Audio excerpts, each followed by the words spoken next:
I am surrounding myself with yes people. I knew you were going there. Right? Yeah, I saw Just that people coming. who I'm gonna, just stroke my ego every now and then or all the time, a yes ma'am, yes sir.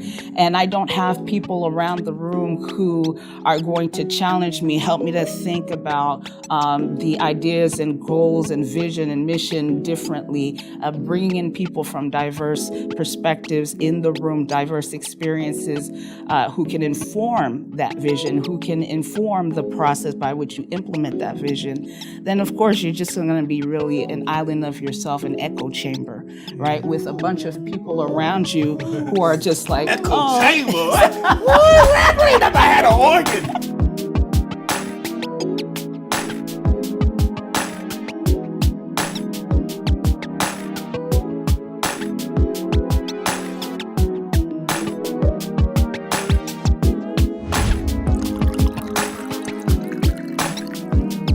Oh, I'm so excited today to have a very special guest on Theology on Tap with my friend, Dr. Willard Maxwell.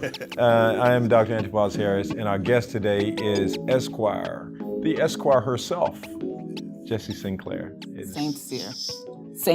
Saintcyr? Yes. Oh, I said it the wrong way. Yeah, I've been calling you Sinclair. Oh, thank you for clarifying. That's the first time you've done Saintcyr. Sincere. You've always said Saintcyr. Saintcyr. Oh, Yes, wow. yes. Okay. So I'm nervous. I mean, I'm in the presence of greatness. Thank you, I appreciate that. But Jessie has quite a resume and quite a life story, and all of which is quite instructive and very interesting. And I'll let you tell us what's on your heart today as we try to carve out our theology on tap. Well, what's on my heart right now is leadership.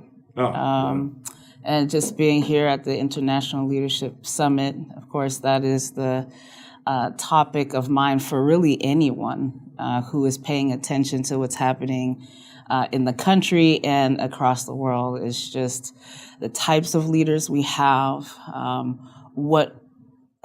our leaders reflect who we are, right? And also how we can become better leaders.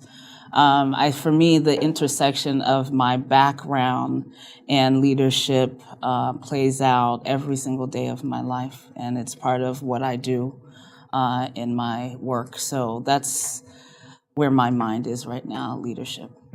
What is leadership for you? So I define leadership in terms of problem solving, right? So leadership is a role and responsibility towards other people. Setting a clear vision on what you want to do, what problem you want to solve, drawing people to support, address that vision, to make it a reality and to solve that problem.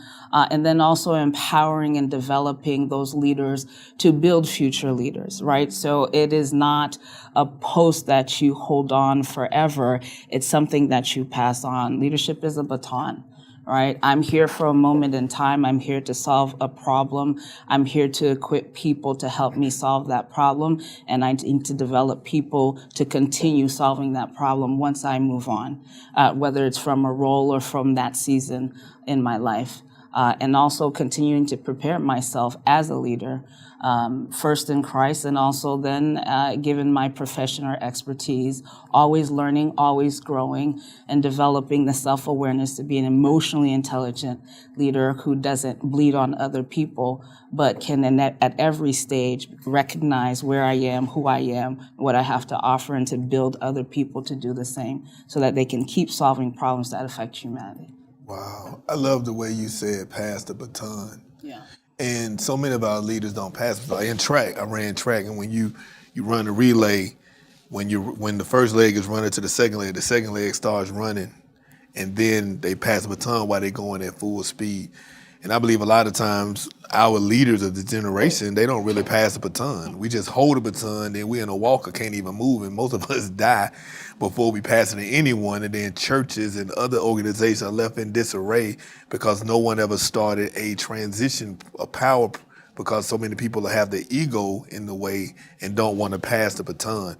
Like, what would make our leader today like be more comfortable with training people up. Because I know a lot of people don't, we always say we're supposed to be working ourselves out of a job, but people get afraid of working themselves out of a job because they're scared that they will actually lose their job and someone would take their place. Like, what can we put in place, or what can we do to encourage leaders to actually start pouring into the younger leaders and actually pass the baton while they're kind of still living, you know?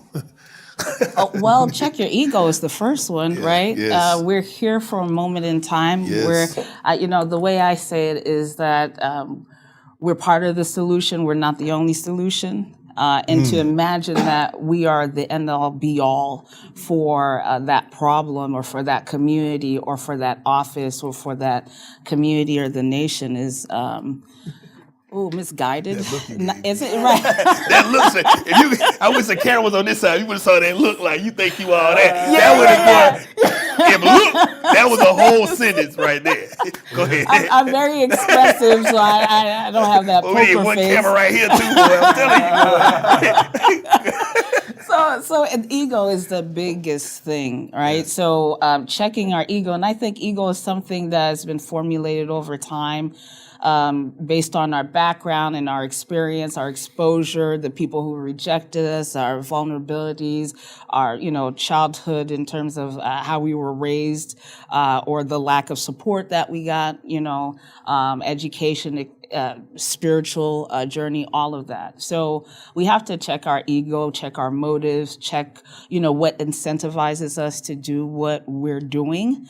And is it about me? Is it about the title and position and what it does for me, right? Is it just another notch on my belt, or am I going to leverage this role and responsibility to equip the next generation of leaders, recognizing that God has placed in me, endowed me with certain gifts and a spirit to do certain things, right? But also recognizing He's also endowed others and gifted others with different types of gifts and responsibilities and calls to support me and to do something else, right? That might look like what I'm doing or something different, right? The other part of your question in terms of how do we address that gap, I would call it, is I mentioned the ego and then recognizing that we're here for a moment in time, but developing that self-awareness is something I've talked about, right? So how do we, I have a master's in strategic leadership, but I'm also an attorney by trade, which Dr. Antipas mentioned earlier. I'm an employment attorney. And I do management consulting. And so I talk about how leaders cannot just build themselves up, but how they can empower people. And one of the things they need to do is develop that self-awareness, right? So who am I? What motivates me? How do I relate to other people? How do I manage relationships and things like that? Because it doesn't just inform how I show up as a leader. It also informs how I engage other people as a leader, right? So that learning process, that self-development process is important, not just in terms of leadership and accomplishing goals and solving problems, but also in terms of, mitigating risk to your organization, right? So we hear the terms bleeding on people, but it's not just bleeding on people. The way we show up as a leader can actually create exposure. And I'm using some legal terms here, but exposure to our organization, right? So if I show up and I'm not self-aware, I'm not addressing the issues. I am turning a blind eye. I'm surrounding myself with yes people. Man, I knew you were going there. Right? Yeah, I saw just that people coming. who I'm gonna, just stroke my ego every now and then or all the time, a yes ma'am, yes sir. And I don't have people around the room who are going to challenge me, help me to think about the ideas and goals and vision and mission differently, bringing in people from diverse perspectives in the room, diverse experiences, who can inform that vision, who can inform the process by which you implement that vision, then of course you're just going to be really an island of yourself, an echo chamber, right? With a bunch of people around you who are just like, Echo chamber? Woo, I never had an organ. God, no, boy. You know? So you're gonna have people around you who are just gonna say and Echo do what chamber. you You want. only hearing your own Just voice. and Oh my and God, not that just is. hearing your own Oh my voice, but God. everybody around you, because they are just, oh yes sir, yes ma'am. They're just repeating back to you what you've already what I'm said, saying. and you've not been able to own draw voice. from what they No have and cross-pollination. what God's put in them at the table. But what's interesting about that's very powerful. Yeah. The tension that I often see is, on the one hand, the constructive guidance of we don't need echo chambers, right? But on the other hand, there is this language of mission fit and cultural fit and things like that. And some people define mission fit or culture fit by just that. Yeah, Like right. you fit in this culture if you are a yes person and so forth. And there's so many, especially Christian organizations, that are that way. That as soon as you offer another perspective, suddenly you're not a mission fit, or you don't fit in the culture. And so it's this weird dichotomy of hearing you with the constructive guidance of the need to overcome echo chambers, and then being in the reality of organizations that actually are only going to accept that. So, like, there's an intersection. There's an impasse here, right? So what do we do about that? So a culture fit can be a dangerous word if we're talking about a certain context, right? If culture fit is do what I say, act like we act, and it's a dysfunctional, low-performing organization that has had a history of litigation, meaning lawsuits, right? That's not a place where culture fit makes sense. You want someone to come in and change some things, and so your culture has to be flexible enough to accept and receive change and people who may say and do things that will effectuate that change, but may not do it the way that you do it, right? Mm-hmm. So, I mean, going back to checking the ego, right? Mm-hmm. So if you have leaders who have created a culture, because culture really does start from the top, right? And they have set the culture in such a way that people are not able to really speak up, share concerns, share ideas, and not be retaliated against because of those concerns or not credited for their ideas, then that just tells everybody in the organization, do as I say, and that's it, right? And that's not good. In fact, Christ had 12 disciples with opinions, with different backgrounds. I'm not a theologian. I'm in the presence of a great theologian, and I don't know your full background, sir, but I trust that you probably know more Bible than I do. But it's, if Christ could surround himself with 12 disciples, knowing their different backgrounds or leveraging those different backgrounds and not necessarily getting input from them, but putting into them, endowing them with what he came on earth to do and trusting that their different backgrounds would allow them to reach different people. How, as leaders in this world, why would we not leverage the people around us and be silent enough for a moment to say, this person has something to say that I may not know. I'm going to ask more questions. I'm going to invite people to share their thoughts, make room for that, make space for that. And even if you disagree in a way that doesn't shoot the person down, but invites other people in the room who may not be as courageous or who've not developed the level of courage to speak up so that they have an opportunity to do that. So culture fit can be an interesting word depending on what we mean by culture fit. There's another version of that. So the good side of culture fit is we're a fast-paced organization or we're a high-performing organization. And so we want to develop people to get to that level and contribute at that level. That's a great thing, right? But I think it's just a matter of balance. But also, if leaders are not learning from the people who they've hired, then they're doing themselves a disservice disservice. They're also doing their team a disservice. They're doing their customers, their constituents, and in the question you asked, their congregants a massive disservice by not listening to the people they hired. What is the point? You can't do everything by yourself, right? And you shouldn't. And if everything has to have your fingerprints on it as a leader, then you have some shortcomings that you need to revisit, reflect on, and maybe make some changes so that other people in that room, in that organization, can have their fingerprints on. Because for me, the mark of real leadership legacy is not that my name is everywhere, but that my influence, the way I've empowered other people has created stronger, better leaders who can do more, who can reach more. No one is an island of themselves, and leaders shouldn't think that way either. And see, what I look at is I believe in the collective IQ, and I'll let them know all of us are smarter than any one of us. And so I know I'm not everybody's pastor. So I might say, man, I know, hey, Eugene, Sister so-and-so, she don't be feeling me. Can you tell her why she need to get on board with this campus campaign? Because I know you her pastor. And what leader Dr. Bourne would teach you is you only can reach 125 people effectively. So the 125 people you reach, somebody else in that 125 need to reach 125 more. And once people begin to understand, like you said, put the ego aside, when you really understand that you need everybody giftedness. Like I said when we just got through talking at the other interview, we always celebrate our similarities, but we need to really celebrate our differences.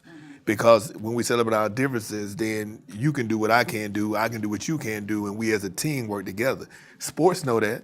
You can't win a game. I don't care how many, you can have 100 Tom Brady's on your team. You ain't gonna win no game because you need a linebacker, you need a defensive end, you need a running back, you need people at all different positions.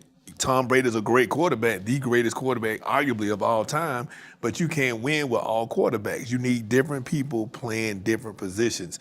And the thing about it is we don't really go back to the Bible as far as 1 Corinthians chapter 12, how we talk about how can the hand say to the foot, I don't need you. How can head say to the arm, I don't need you. The whole body needs each other collectively.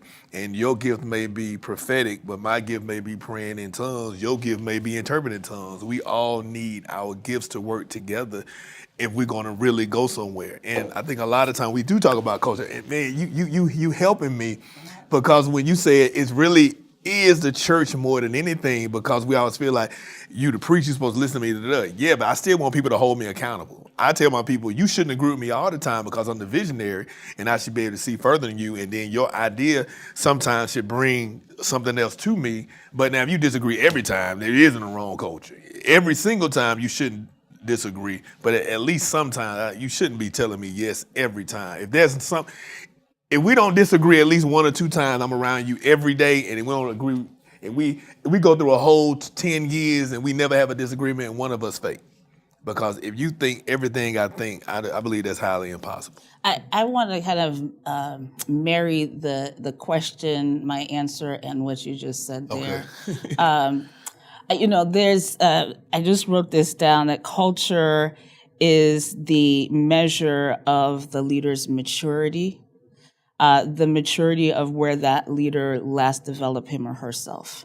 So in other words, if the stage in which I am as a leader, as a human being, let's start there, right? In the place where I've developed myself, in the place that I've matured, in the battles that I've addressed or overcome, the challenges that I face, and my ability to heal from that, grow from that, learn from that, and pass that on. That is just it's what builds the culture, right? It's what builds the people, and then tells them and gives them permission to say, I can engage. And gives you permission and really the courage to say, I can learn. Yes. Wow. So a leader has to learn from his or her people. And if you're not, then what kind of people are you hiring? Reverend! Yeah, that's good. That's a good. What are you hiring? Yeah, I have a question, a different question. What role does personality play in leadership? That's a great question. And how do you negotiate a skill of leadership with a variety of personalities? Reverend. Oh, that's a great That's a question. deep I don't know question if there, I'm bro. fully equipped to answer it, but I'll do my best. So I'll say that, there are all types of leadership personalities or leadership styles, right?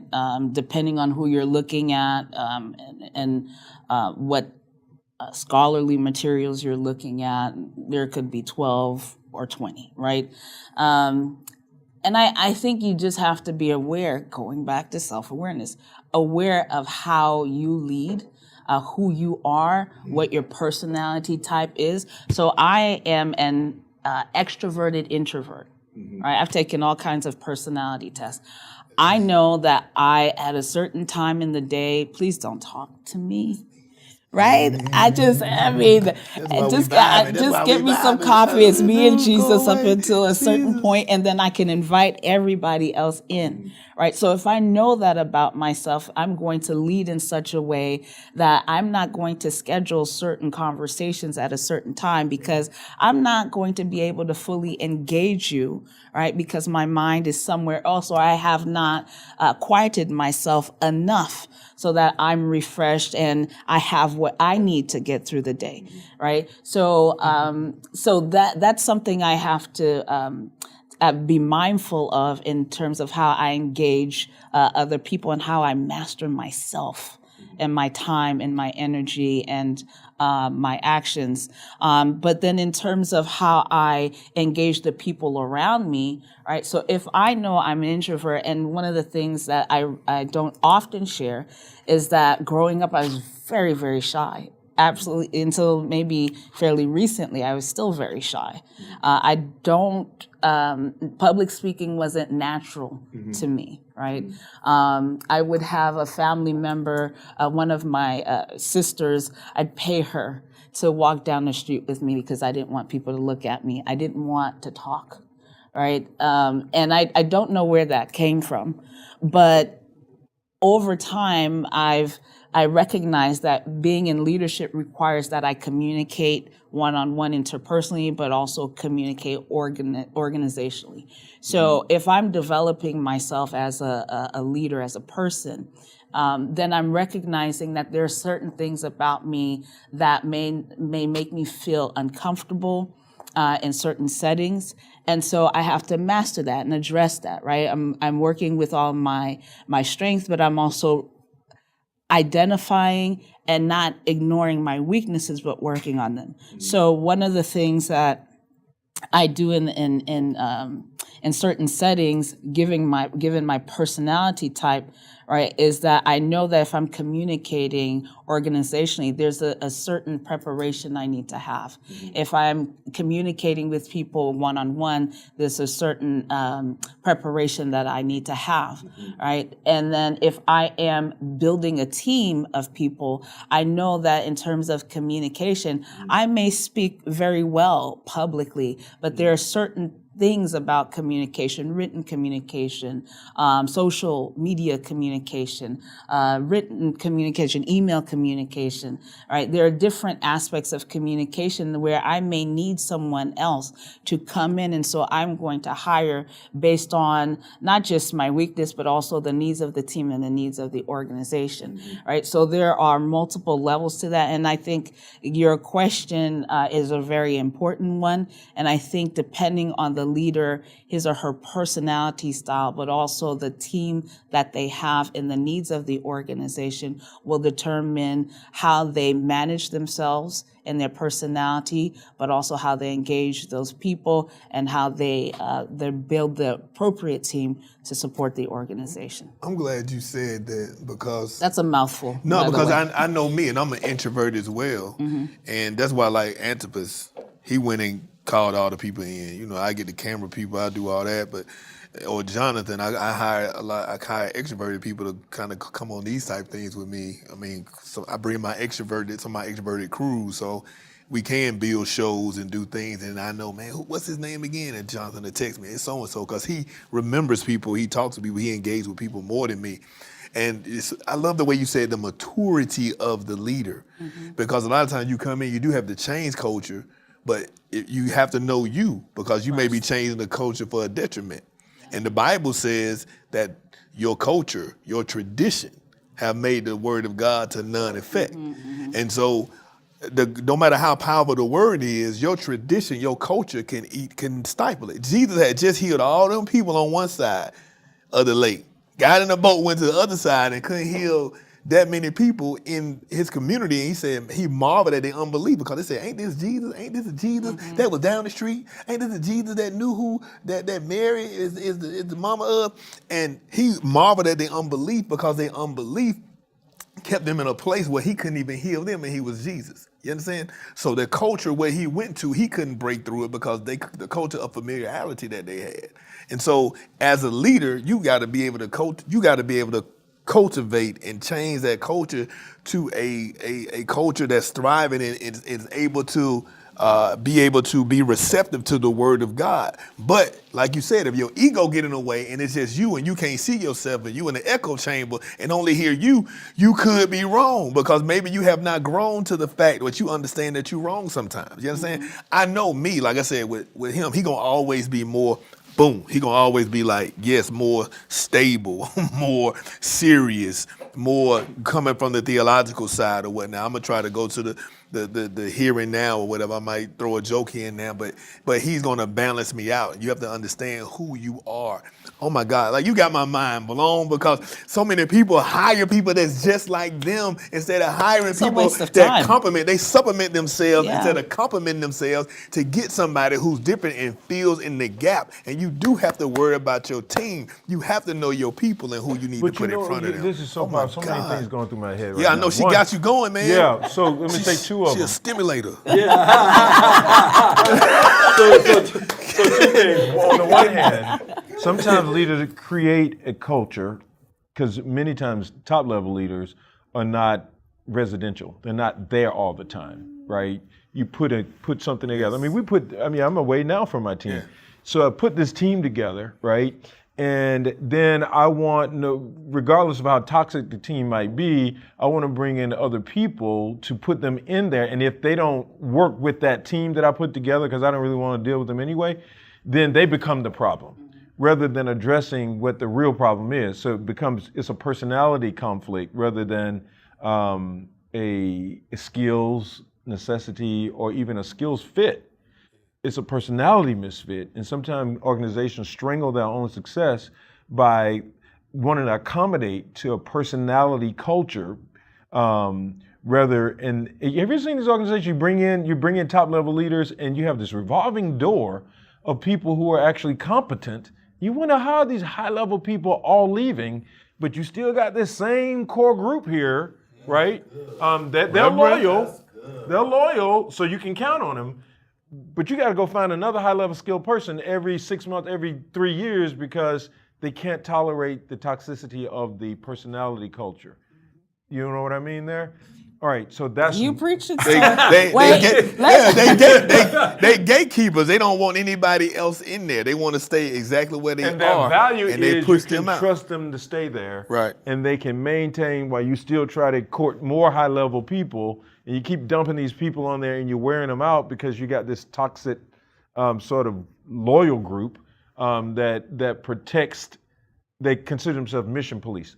So you want to address that first? Ooh, I don't know where to start, but let me start with this. Iron sharpens iron, and that is not something that's just for the congregation or for the workforce or for the customers that you serve, whether through products or services, right? So iron sharpens irons, and leaders need other irons, right? Other people who will sharpen them. Yeah. So if your team is a team that is protecting the old version of you or a version of you that is not yet mature, and it actually affects the culture, affects the ability to deliver, then again, you're doing a disservice to yourself, you're doing a disservice also to the organization, and you're doing a disservice because your brand is also impacted by that, right?